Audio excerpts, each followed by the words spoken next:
దానికి శాతం పెరుక్కుంటా పోకుండా తగ్గుతూ ఉండిపోతుంది.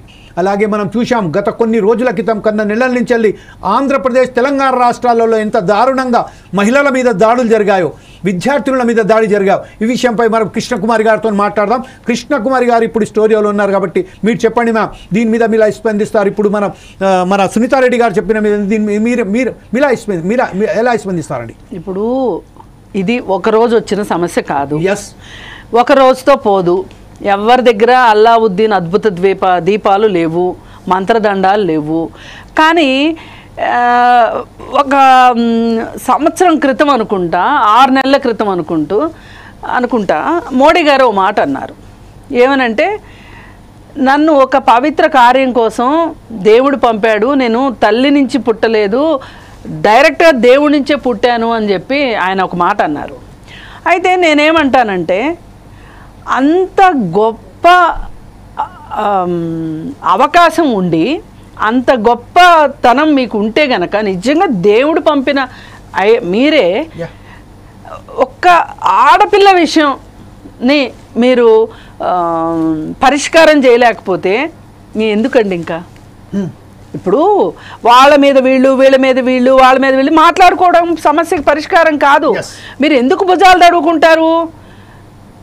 ఇప్పుడు నేనేమన్నా, ఇది ఒకరోజు సమస్య కాదు, ఒక రోజుతో పోదు, అలా ఒప్పుకోండి. మీరు కూడా భుజాలు తడుకోవాల్సిన అవసరం లేదు. ఎందుకు భుజాలు తడుకోవాలి? ఇవాళ ఈ దేశంలో 918,1000 రేషియో నుంచి 930 రేషియోకి పెరిగింది ఆడపిల్లలది కదా. అసలు దీని ముఖ్య ఉద్దేశం ఏంటి? ఆడపిల్లల్ని పుట్టనివ్వకుండా భ్రూణ హత్యల్ని ఆపాలి అనే ఒక నినాదంతో ఇది స్టార్ట్ అయింది.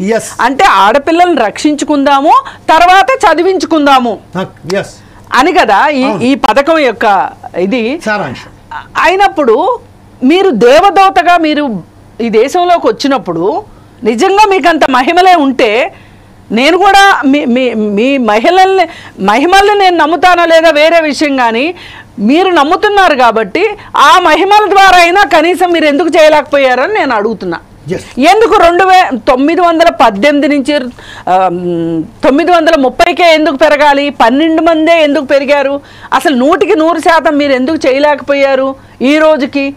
అసలు ఆడపిల్లల్ని ఎందుకు పుట్టనివ్వట్లేదు? ఆడపిల్లల్ని ఎందుకు పెరగనివ్వట్లేదు? స్కూల్కి వెళ్ళినప్పుడు వాళ్ళకున్న పరిస్థితులు ఏంటి? ఇవాళ మీరు 4-5 స్కూళ్ళు, 5-6 స్కూళ్ళు కలిపేసి ఒకే స్కూల్ చేస్తుంటే, గవర్నమెంట్ స్కూల్స్, మీరెందుకు ఉపేక్షిస్తున్నారు? అసలు జనాభా పెరుగుదలకి అనుగుణంగా మీరు విద్య మీద ఎందుకు బడ్జెట్ పెట్టట్లేదు? పోనీ నేను పై విద్యల గురించి మాట్లాడట్లా, ప్రాథమిక విద్య గురించి, ప్రాథమిక విద్య కోసం మీరెందుకు బడ్జెట్ పెట్టట్లేదు? దీనికి సమాధానం చెప్పండి.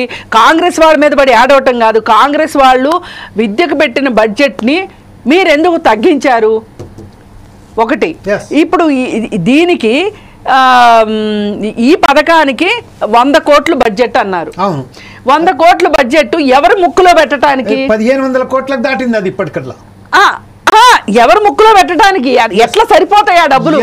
అసలు అంటే నేనేమంటున్నా, కుండలో ఉండాలి, బిడ్డలు దుడ్డుగా ఉండాలంటే కుదరదు కదా. మీరు బడ్జెట్ పెట్టుకోకుండా ఎట్లా అవుతుంది?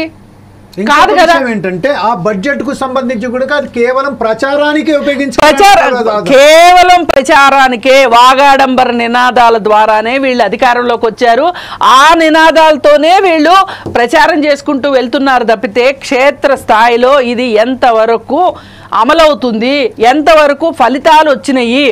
ఈరోజు మనం విత్తనం వేస్తే ఈరోజే కాయదు, మనం కూడా ఈరోజే కాయాలని అడగట్లా. కానీ మొక్క ఎదుగుతున్న క్రమాన్ని మీరు ఏమైనా చెప్పగలుగుతున్నారా?